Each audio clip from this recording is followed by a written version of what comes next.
ଥରେ ଏକ ଅନ୍ଧାର ନଗରୀ ଥିଲା ଯେଉଁଠାରେ ଜଣେ କୁଟିଳ ରାଜା ରହୁଥିଲେ। ତାଙ୍କର ନାମ ଥିଲା ଅନ୍ଧାର ଏବଂ ସେ ତାଙ୍କ ଜ୍ଞାନ ଏବଂ ଶକ୍ତି ପାଇଁ ପ୍ରସିଦ୍ଧ ଥିଲେ। କିନ୍ତୁ ତାଙ୍କର ଗୋଟିଏ ଖରାପ ଅଭ୍ୟାସ ଥିଲା, ସେ ସର୍ବଦା ତାଙ୍କ ଲୋକମାନଙ୍କୁ ଠକୁଥିଲେ ଏବଂ ସେମାନଙ୍କ ସହିତ ଅନ୍ୟାୟ ବ୍ୟବହାର କରୁଥିଲେ। ଅନ୍ଧାର ନଗରୀର ଲୋକମାନେ ବହୁତ ଦୁଃଖୀ ଥିଲେ କାରଣ ସେ ସେମାନଙ୍କର ଆବଶ୍ୟକତା ବୁଝି ନଥିଲେ ଏବଂ ସେମାନଙ୍କ କଥା ଶୁଣୁ ନଥିଲେ।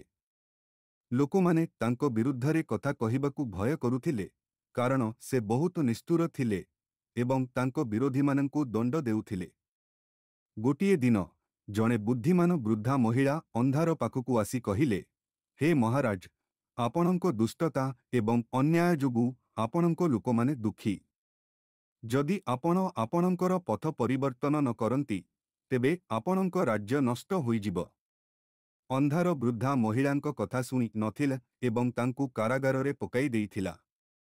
କିନ୍ତୁ ବୃଦ୍ଧା ମହିଳାଙ୍କ କଥା ଅନ୍ଧାରର ମନରେ ଏକ ବୀଜ ବୁଣି ଦେଇଥିଲା ଯାହା ଧୀରେ ଧୀରେ ବଢ଼ିବାକୁ ଲାଗିଲା। ଗୋଟିଏ ରାତିରେ ଯେତେବେଳେ ଅନ୍ଧାର ତାଙ୍କ ପ୍ରାସାଦରେ ଏକା ଥିଲା, ସେ ତାଙ୍କ ଜୀବନ ବିଷୟରେ ଚିନ୍ତା କଲେ ଏବଂ ଅନୁଭବ କଲେ ଯେ ସେ ପ୍ରକୃତରେ ଜଣେ ଖରାପ ରାଜା।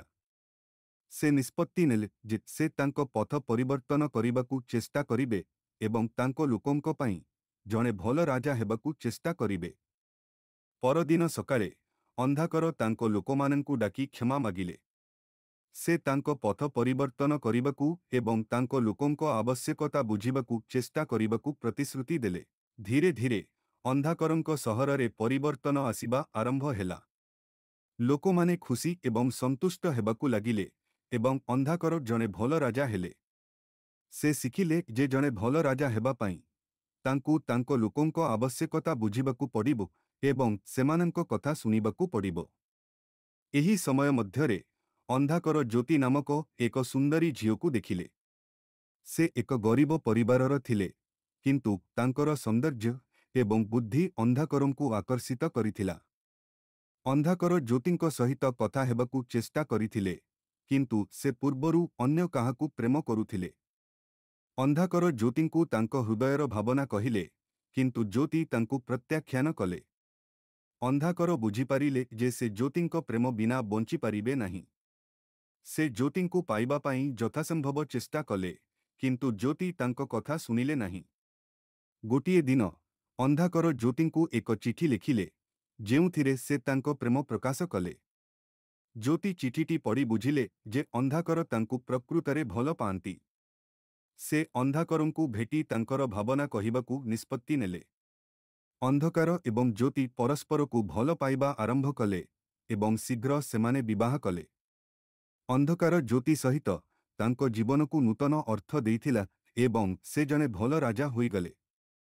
ବର୍ତ୍ତମାନ ଅନ୍ଧକାର ଏବଂ ଜ୍ୟୋତି ନଗରୀରେ ଶାନ୍ତି ଏବଂ ସୁଖ ଥିଲା। ଲୋକମାନେ ସେମାନଙ୍କ ରାଜାଙ୍କ ସହିତ ଖୁସି ଥିଲେ ଏବଂ ଅନ୍ଧକାର ତାଙ୍କ ଲୋକଙ୍କ ସହିତ ଖୁସି ଥିଲା। ସେ ଶିଖିଥିଲେ ଯେ ଜଣେ ଭଲ ରାଜା ହେବା ପାଇଁ ତାଙ୍କୁ ତାଙ୍କ ଲୋକଙ୍କ ଆବଶ୍ୟକତାକୁ ବୁଝିବାକୁ ଏବଂ ଶୁଣିବାକୁ ପଡ଼ିବ। ଏବଂ ସେ ଏହା ମଧ୍ୟ ଶିଖିଥିଲେ ଯେ ପ୍ରେମ ଏବଂ ବୁଝାମଣା ସହିତ ସେ ତାଙ୍କ ଜୀବନକୁ ନୂତନ ଅର୍ଥ ଦେଇପାରିବେ। Thanks for watching my video. Don't forget to like, share and subscribe.